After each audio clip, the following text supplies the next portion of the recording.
Aduh. Aduh.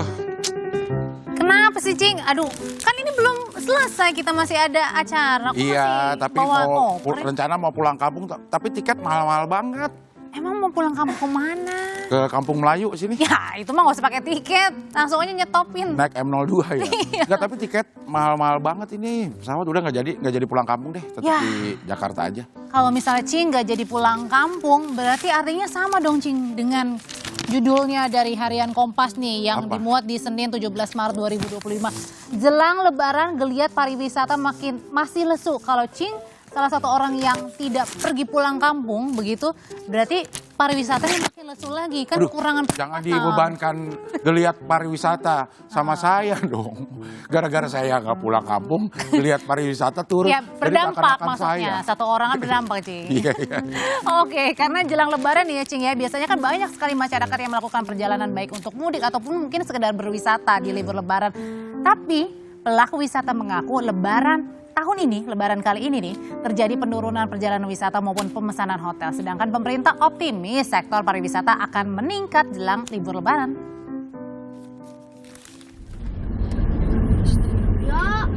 Keluarga Sahdiana Tumanggor Lebaran ini bisa mudik ke Medan, Sumatera Utara. Sahdiana dan suaminya yang bekerja sebagai ASN bisa mudik lebih awal setelah pemerintah menerapkan kebijakan WFA atau Work from Anywhere, serta libur lebaran sekolah anak yang lebih panjang.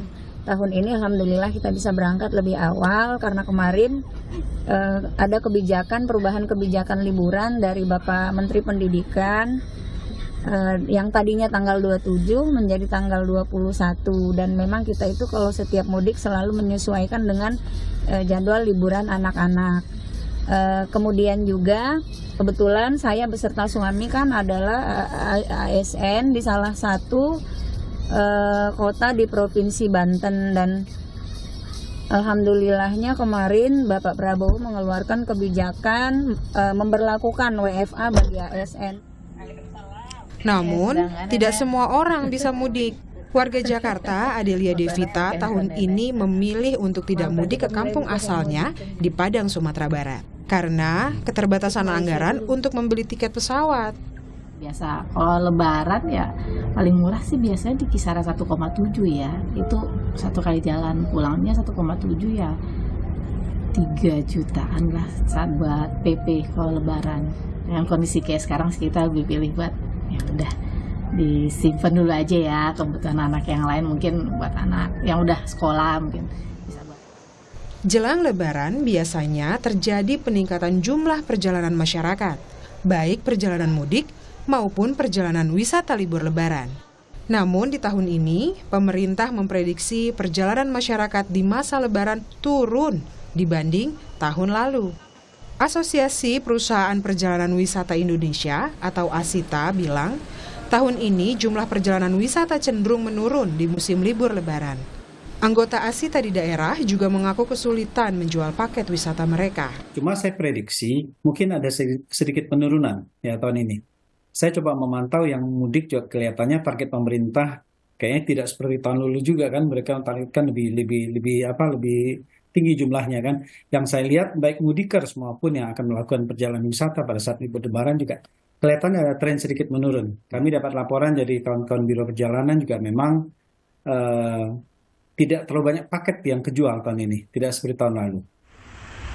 Sementara Ketua Gabungan Industri Pariwisata Indonesia atau GIPI, Haryadi Sukamdani, mengakui hingga 2 pekan jelang Lebaran, tingkat pemesanan hotel melambat sekitar 30% jika dibandingkan dengan tahun lalu. H-14 itu kalau di hotel itu menunjukkan perlambatan kira-kira 30% dibandingkan tahun lalu. Maksudnya apa? Maksudnya kalau tahun lalu misalnya ya pemesanan kamar itu mencapai let's say 100 kamar gitu ya. Nah, tahun ini nih baru 70 gitu loh, H-14. Jadi hampir semua konfirmasi yang kami tanyakan ke badan pimpinan daerah PRI itu rata-rata mengkonfirmasi segitu, kurang lebihnya 30. Memang ada yang 40%, tapi rata-rata kami ambil tuh kira-kira sekitar 30%. Nah, pertanyaannya adalah apakah tren ini akan terus berlanjut sampai pada waktu Hari Raya Idul Fitri, akan terus turun akan lebih rendah dari tahun lalu. Kami terus terang belum bisa mengkonfirmasi itu karena kami hanya bisa melihat mengkonfirmasi dibandingkan dengan tahun lalu. Berbeda dengan para pelaku industri pariwisata, pemerintah tetap optimistis sektor pariwisata akan bergeliat selama bulan Ramadan dan libur Lebaran nanti.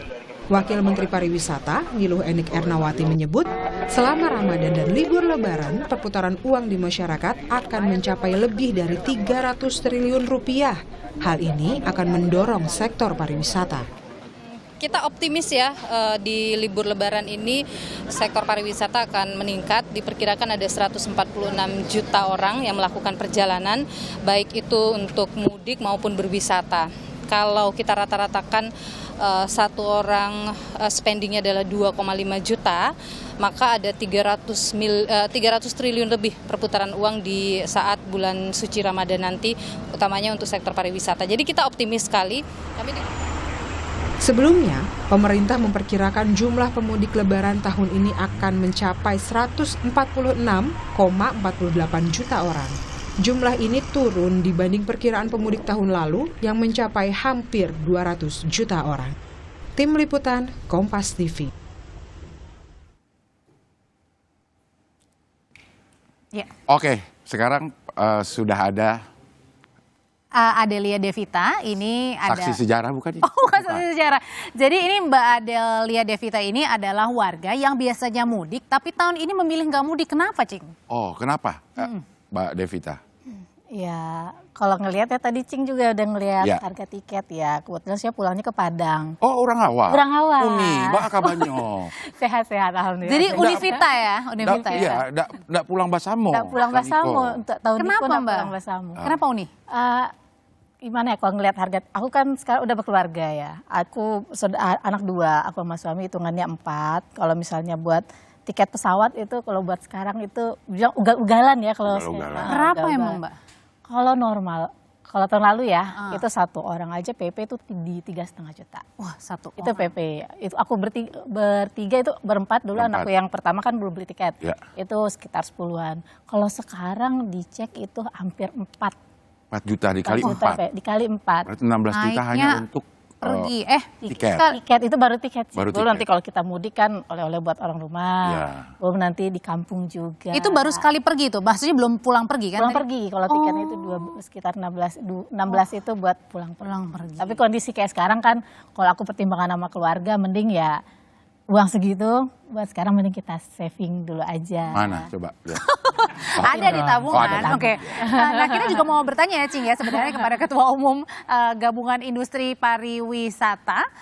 Ini ada Pak Haryadi Sukamdhani, kemudian juga ada juru bicara Kantor Komunikasi Kepresidenan, ada Dede Prayudi. Mas Uki, selamat malam. Pak Haryadi, selamat malam. Selamat malam Mas Uki. Pak Ya, selamat malam Pak Riyadi, selamat malam Mbak Friska, Cing Abdel. Ya. Audrey di sini, Mas Uki.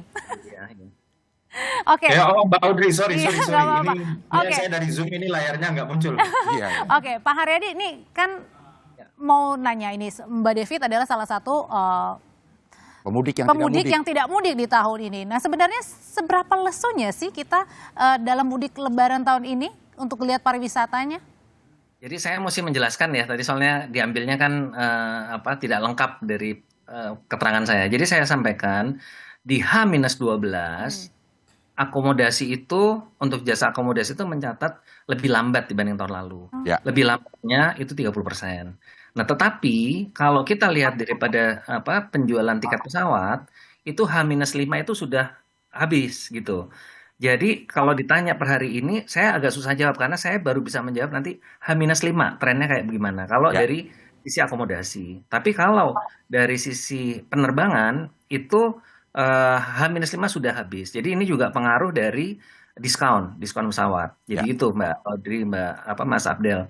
Nah, jadi kita masih lihat nanti seperti apa. Tapi memang kalau kita melihat dari, kan Kompas juga menulis ya tempo hari 3 harian yang lalu kalau saya nggak salah, yang memprediksi perputaran uang itu akan lebih melemah di 2025. Nah, kita belum, terus terang kami belum bisa mengetahui persis sebelum paling nggak H-5 gitu Mbak. Ya, gitu. baik ke Mas Uki, saya ingin bertanya. Kalau data yang kita peroleh tadi ada di tahun ini pemudik jumlahnya 140 jutaan, turun 60 juta dibanding tahun lalu 200 juta. Nah ini antisipasinya gimana untuk tetap menggeliatkan belanja di Ramadan dan Lebaran ini?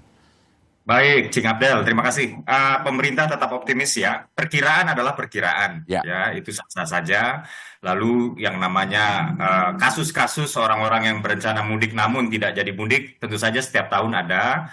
Tapi kan ini tidak bisa kita jadikan sebuah fenomena. Artinya kan ada kasus, lalu kasus itu dikumpulkan menjadi gejala, gejala dikumpulkan menjadi fenomena. 1, 2 kasus, 3 kasus belum tentu menjadi fenomena itu dulu ya. Tapi kalau kita berbicara soal kiat-kiat pemerintah itu ada beberapa, Cing Abdel. Ya. Jadi Presiden paham betul ya bahwa seminggu sebelum Lebaran sampai dengan beberapa hari setelah Lebaran di sini ada peluang perputaran ekonomi ya. Maka di sini pemerintah semenjak 11 hari sebelum Lebaran itu sudah menetapkan atau menelurkan ya beberapa kebijakan. Yang pertama itu misalnya penurunan harga tiket ya, tadi Pak Haryadi sudah mengatakan ya bahwa ada harga tiket yang turun ya. Ini setidaknya sebesar 13-14% ya selama 2 minggu masa liburan Idul Fitri, itu yang pertama ya. Dan kalau kita bicara tadi disebutkan oleh Uni Adelia ya bahwa harga tiket mahal menjelang Lebaran, nah itu justru mengindikasikan bahwa pesanan itu tinggi. Artinya arus lalu lintas ya mudik itu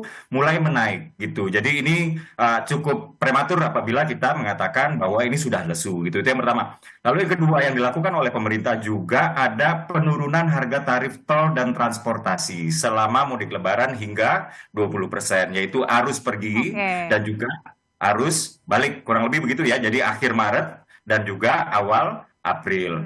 Juga di sini yang sempat heboh itu ketika muncul isu ya bahwa THR itu tidak dibagikan, katanya seperti itu ya. Namun Presiden Prabowo sudah mengatakan bahwa THR itu harus dibagikan ya, dan ini sudah harus cair ya sekali lagi seminggu sebelum Lebaran, kurang lebih seperti itu ya. Dan jadi intinya masih terlalu dini ya kalau bisa mengatakan tolak ukurnya lesu ya Lebaran kali ini gitu ya. Untuk geliat pariwisatanya ya, Mas Uki. Oke, saya balik lagi ke Mbak Vita. Mbak Vita, kalau tadi kan bukan hanya diskon untuk tiket pesawat, tapi juga ada diskon tarif tol. Ya. Kalau gitu pertanyaannya kenapa nggak darat aja nih? Nggak bawa kendaraan? Tetap mudik. Bawa kendaraan. Kalau Dari hitungan Jakarta ke dari Padang, Jakarta Padang. Berat juga ya kalau bawa kendaraan ya? Iya, harus disetir lah. Iya, disetir sendiri ya. Kebetulan kalau hitung-hitungan ya. Nggak jauh, selisihnya nggak jauh, Cing. Karena kalau aku kan yang nyetir paling suami ya, nyetir suami. Kita nggak mungkin 24 jam kita nyetir terus. Otomatis kalau pernah pengalaman nih pulang ke Padang, kita transit mungkin di Jambi dulu. Nanti berarti nginep semalam di hotel. Itu pun juga dengan harga hotel di saat Lebaran itu juga tinggi, apalagi di daerah-daerah transit yang kayak gitu. Terus nyebrang di kapal kita juga, bensin juga itu selisihnya sedikit. Terus capeknya dan makan waktu di jalannya juga. Oke, gitu. tadi kan Mas Uki juga menyampaikan bahwa pemerintah juga sudah menghimbau, bahkan mungkin ada instruksi untuk memberikan diskon-diskon untuk beberapa komponen-komponen termasuk tiket. Tapi masih tetap lebih mahal dibanding tahun lalu. Ya kalau tiket pesawat maaf nggak ngerasain sih diskon itu di mana. Mungkin aku nggak. Padahal tapi kalau Mbak Vita sendiri itu nyari tiketnya memang dadakan atau udah dari sebelum-sebelum? Selalu mantau, 3 bulan, 4 bulan sebelum pulang itu mantau harganya. Pas awal kan dulu sebelum informasi dari pemerintah itu bilang ada diskon dari pemerintah gitu. Itu udah mulai cek tiket itu. Berarti nggak ngefek ya ada diskon juga? Pas sekarang nggak ngaruh, sama aja kayak harga-harga. Oh, sama aja Mas Uki katanya nggak ngaruh. Ya, saya nggak paham apa yang maksud nggak ngaruh ya, tapi mungkin ini terkait dengan tanggal kali ya. Jadi diskon yang dimaksud itu tanggalnya sangat spesifik sekali, Uni, yaitu tanggal 24 Maret hingga 7 April, dan pemesanan itu harus dilakukan semenjak 1 Maret. Gitu. Jadi kalau misalnya sudah memantau sejak dulu, nah ini sebetulnya belum bisa lah, kurang lebih seperti itu ya, untuk kita melihat apakah ada diskon atau Tidak. Jadi memang tanggalnya sangat spesifik antara tanggal 24 Maret sampai dengan 7 April. Tapi saya sendiri juga nggak tahu apa yang dimaksud tidak ngaruh ya. Atau apakah mungkin diharapkan diskonnya itu hingga membuat harganya itu sama sekali seperti tarif normal, tidak seperti tidak lagi high season gitu. Ini saya pikir juga agak sulit juga gitu. Jadi diberikan diskon itu jumlahnya sampai dengan 14%, kurang lebih seperti itu. Sementara kenaikan memang kalau misalnya lagi high season ini bisa jadi melebihi 14%. Kalau kemarin Natal dan Tahun Baru kita juga memberlakukan diskon juga untuk maskapai penerbangan ya, itu sebesar 10%. Bahkan di mudik Lebaran ini lebih tinggi, Mbak Audrey dan Cing Abdel. Demikian. Ya. Jadi memang ngaruh nggak ngaruh itu mungkin karena tanggal pemesanannya ya. Terakhir kapan ngecek? Ngecek harga tiket? Tadi aku juga masih ngecek harga tiket sih tadi. Itu mungkin ya karena udah berapa hari menjelang Lebaran tuh harganya udah di harga 6, 7, ada harga di 3 juta PP, tapi itu via Malaysia. Oh, jadi transit Jakarta ke Malaysia dulu. Jadi Jakarta Malaysia, habis itu Malaysia baru ke Padang. Kalau nggak punya sanak saudara di Malaysia tetap atau nggak punya paspor kan? Kan harus ada paspor juga kan? Iya. Jadi harus pakai paspor dulu. Oke. Kalau dari Pak Haryadi sendiri, sebenarnya kalau dilihat, tadi kan memang belum ada tolak ukur ya, karena belum bisa diukur. Tunggu H-5 ya tadi ya Pak Haryadi ya? H-5 ya. Nah tapi kalau pertanyaannya kan ada banyak stimulus dari pemerintah, ada banyak bantuan-bantuan gitu ya, dari misalnya diskon tarif tol, diskon kemudian tiket pesawat begitu. Apakah sejauh ini yang dilihat berpengaruh nggak sih? Misalnya contoh-contoh kalau hotel aja, perhotelan. Jadi gini, Mbak Audrey sama Mas Abdel ya, ritual mudik ini agak khusus ya. Jadi beda dengan perjalanan-perjalanan lain yang ini kan mengandung silaturahmi gitu ya. Jadi masyarakat tuh mau nggak mau diada-adain gitu. Gimana caranya itu pergi. Nah jadi kalau kami melihatnya tentunya diskon segala itu sangat membantu ya. Walaupun kalau untuk pesawat itu kelihatannya tidak begitu efektif karena tanggalnya kan mulai tanggal 24. Nah, kebanyakan dari masyarakat yang mau mudik itu karena khawatir kehabisan tiket, biasanya mereka pesannya agak jauh-jauh hari gitu. Jadi kalau jauh hari itu kan relatif harganya juga lebih murah ya, karena harga tiket itu kan dinamik. Jadi dia pasti lebih. Jadi ininya seperti itu. Nah, yang kita prediksi kemungkinan besar itu lamanya mereka liburan mungkin diperpendek. Ini kalau perkiraan kita ya. Karena tadi terkait dengan daya beli dan sebagainya, yang biasanya kalau di situasi normal mereka bisa menghabiskan seluruh masa liburan itu di luar kota. Nah ini kemungkinan akan diperpendek. Kenapa begitu? Karena kalau spendingnya mungkin ini Univita bisa cerita juga, kalau kelamaan pusing juga liburan ya anak-anak. Ngatur budgetnya bingung ya, belum nanti kasih. Iya, karena makin lama makin anak-anak kan makannya banyak liburan juga. Jadi itu mungkin keperkiraan kami akan lebih pendek waktunya. Tetap liburan tapi mungkin waktunya yang lebih singkat aja daripada biasanya ya. Begitu, kemungkinannya begitu. Tapi kalau mudiknya, iya, apakah ini akan seperti tahun lalu? Ya itu saya belum bisa tahu ya, karena kalau lihat dari indikasi tiket pesawat, nyatanya sih sudah habis gitu. Saya udah menanyakan teman-teman di Inaka gimana, karena kalau hotel kami belum bisa prediksi, tapi kalau di tiket itu sudah bisa dipastikan karena mereka udah sold out H-5. Karena kayak kemarin-kemarin kita lihat di Pak Haryadi, seperti misalnya di Bandara Igusti Ngurah Rai nih, itu aja masih sepi banget gitu. Ya, memang kalau di Ngurah Rai itu kan biasanya setelah liburan, setelah masuk hari rayanya Mbak Audrey. Jadi kalau sebelum memang sepi, biasanya orang habis silaturahmi keluarga atau kalau yang nggak lebaran, yang tidak muslim, yang bukan non muslim itu mereka berangkatnya memang pada hari 1 hari atau 2 hari sebelum lebaran gitu loh. Emang tujuannya mau leisure kan kalau ke Bali.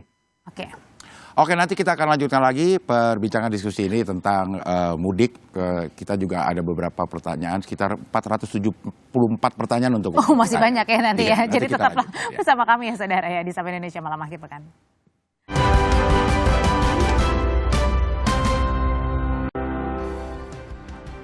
Ya, jadi Mbak Adelia Devita, kalau tadi tiket sampai 6 juta, terus kemudian memilih untuk tidak mudik begitu, ini karena pilihan lebih kepada tiketnya yang mahal atau karena memang ekonomi lagi kurang baik-baik sehingga udah deh saya mau tahan dulu nih sebisa mungkin nih tabungan. Karena kalau mahal tetap kebeli, sebenarnya bukan mahal. Jadi tapi kebeli aja. Jadi memang nggak ada. Ya emang kalau buat lebaran ya biasanya emang ada anggaran emang ditabung kan buat pulang ada, cuman karena dengan harga segitu kondisi sekarang ya mending kita simpan aja lah, nggak usah dipaksain dulu. Harganya terlalu tinggi, kebutuhan juga banyak, ya udah kita ngalah. Buat sekarang kita simpan dulu. Ini ditabung untuk tahun depan. Insya Allah mudah-mudahan tahun depan. Terus silaturahmi sama yang di kampung gimana? Video call aja sih. Kuota ada? Kalau nggak ada Cing mau beliin ya? Tethering kalau ada, saya mau tethering ya. Oke. Ada. Iya, kita masih bersama dengan Pak Haryadi dan juga Mas Uki. Mas Uki? Ya. Ya, kalau begitu gimana nanti kemudian tadi kan ada tadi kalau dari salah satu penuturnya Mbak Vita begitu, lebih baik ditabung aja deh karena memang harganya tinggi, terus kemudian ekonomi juga mungkin lagi tidak baik-baik saja, lagi lesu begitu. Nah, bagaimana nih pemerintah menyikapi hal ini? Iya, jadi tagline atau semboyan yang diusung oleh Presiden beserta jajaran terkait dengan peristiwa mudik Lebaran hari ini, kali ini maksud saya, itu memperhatikan 3 hal ya. Yang pertama adalah daya beli, yang kedua adalah kemudahan dari supply side ya. Tadi saya sudah katakan diskon di mana-mana, maksudnya tarif pesawat juga kereta api, walaupun kita tidak bisa mematikan yang namanya mekanisme pasar ya. Serta juga yang terakhir adalah kondusivitas pelaksanaan. Di sini ada pengamanan ya, polisi diturunkan, juga aparat dishub diturunkan dan lain-lain supaya terjadi kelancaran dalam berlalu lintas. Tapi begini, kami tetap optimis ya. Jadi ini optimismenya bukan optimisme kosong, Cing Abdel dan juga Mbak Audrey. Karena kalau kita lihat indikator ekonomi ya, ini tidak seperti yang kita dengar di sosmed, kurang lebih seperti itu ya. Jadi kita melihat kemarin itu baru saja diumumkan ya, misalnya penerimaan negara dari pajak itu naik 6,6% ya, PPN ya itu juga naik, PPN naik itu artinya belanja masyarakat itu naik juga. Tapi kan ada juga yang terkena PHK banyak juga Mas Uki. Turun. Bagaimana itu Mbak? Kan banyak juga yang terdampak, misalnya salah satunya karena PHK juga, jadi mereka bingung mau bagaimana nih merasakan Lebaran. Ya, kami juga sempat concern ya, kami juga sempat concern sekali dengan isu PHK, bahkan sempat dikatakan isu PHK ini PHK massal atau gelombang PHK, kurang lebih seperti itu ya. Dan kami melihat bahwa memang ada ya kenaikan jumlah PHK by absolute number, jadi angkanya meningkat, itu betul, itu betul. Tapi di sisi yang lain kami melihat serapan tenaga kerja itu angkanya jauh lebih tinggi. Jadi kami ambil contoh saja di industri manufaktur ya. Jadi serapan tenaga kerja di industri manufaktur itu per 2024 saja dibandingkan dengan jumlah PHK di seluruh sektor ketenaga kerjaan itu angkanya itu 1 PHK ya berbanding 14 orang serapan tenaga kerja dan lain-lain, kurang lebih seperti itu. Jadi masyarakat tidak perlu khawatir bahwa Indonesia tidak seburuk yang disuarakan di sosmed, kurang lebih seperti itu ya, karena kami memiliki data kredibel ya, jadi kami memantau terus daya beli ya, jadi daya beli itu kami pantau terus, situasi ekonomi kami pantau terus, intervensi harga kami pantau terus, walaupun kami tidak bisa mematikan mekanisme pasar ya, di mana ada permintaan tinggi, tentu saja harga juga akan naik. Demikian Mbak Audrey. Ya, Pak Haryadi, apa yang diharapkan dari pemerintah supaya geliatnya bisa lebih terasa lah untuk masa liburan Ramadan dan Lebaran ini, Mas Haryadi? Ya, kalau untuk Lebaran saya rasa ini kan sudah mendekati hari hanya ya, jadi saya rasa udah yang dilakukan pemerintah saya rasa sudah cukup baik lah dengan memberikan diskon pesawat, tol dan sebagainya. Nah sekarang itu sebetulnya juga untuk masukan untuk Mas Uki juga. Yang kita harapkan itu sebetulnya pemerintah untuk segera merealisasikan belanjanya, Mas Uki. Jadi sekarang ini mungkin kita pernah ketemu beberapa waktu yang lalu dengan Mas Uki di stasiun TV yang lain, termasuk di Kompas saya rasa. Kita sempat bicara bahwa pemerintah itu tidak akan memotong anggaran. Itu kita bisa pahami. Kalau tidak salah, misalnya di sektor perjalanan dinas ya, termasuk akomodasi itu dipotong 50%. Nah, tetapi sampai hari ini belum ada kejelasan kapan itu bisa berjalan lagi. Nah, ini yang tadi kami melakukan press conference itu antara lain ada itu. Jadi kita berharap kalau pemerintah memang akan memotong anggaran 50%, ya udah nggak apa-apa, tapi segera dijalankan. Karena hari ini Mas Uki, yang terjadi itu adalah zero. Jadi sama sekali nggak ada kegiatan nih dari aktivitas pemerintah ya terkait dengan saya rasa mungkin tidak hanya di sektor perjalanan dinas atau akomodasi, tapi juga mungkin sektor-sektor yang lain ya. Memang masih mungkin ada pencermatan dan sebagainya nih Mas Uki ya. Tapi harapan kita, karena tadi pertanyaannya kan gimana sih untuk supaya kita bisa bergeliat lagi. Memang spending pemerintah itu di Indonesia tuh cukup signifikan gitu. Kenyataannya begitu. Jadi itu harapan kita, mudah-mudahan setelah Lebaran ini dalam bulan April segera direalisasikan. Kalau memang mau potong 50%, ya udah nggak apa-apa, tapi segera dijalankan. Kalau tidak, itu memang yang kita khawatirkan adalah menujunya akhirnya PHK lagi gitu. Karena nggak sektor dunia usaha ya untuk mengabaikan pasar pemerintah ini gitu. Begitu pasar pemerintah tidak bergerak ya otomatis kan mereka harus merasionalkan lagi biaya Perampingan ya, Itu mungkin usulan yang mohon Mas Uki nanti bisa sampaikan kepada Presiden. Oke, ini terakhir untuk Uni. Nggak jadi pulang kampung, tapi liburan nggak? Selama Jakarta aja kayaknya. Di Jakarta. Aja. Tinggalnya di mana? Tinggalnya di Kebayoran Lama. Oh, jadi memang nggak keluar kota ya? Nggak ada rencana ke Depok atau ke Bekasi paling. Ke Bekasi ya, liburan antar kota jadi. Berarti memang benar-benar ini menahan ya, untuk biasanya wah ayolah keluar berapa juga jadi, tapi ini ditahan banget ya Mbak David ya. Oke, Mbak Adelia Devita terima kasih. Sebelumnya juga ada Mas Uki dan juga Pak Haryadi, terima kasih. Selamat malam semuanya. Oke, kita sudah habis ya Cing ya? Aduh nggak berasa ya. Mau nambah lagi? 90 menit berasa 1,5 jam. Oh bodoh, enggak, memang itu 1,5 jam. Kalau gitu kita pamit, saya Audrey Chandra. Saya Abdel Haryan, sampai berjumpa lagi di Sapa Indonesia akhir pekan.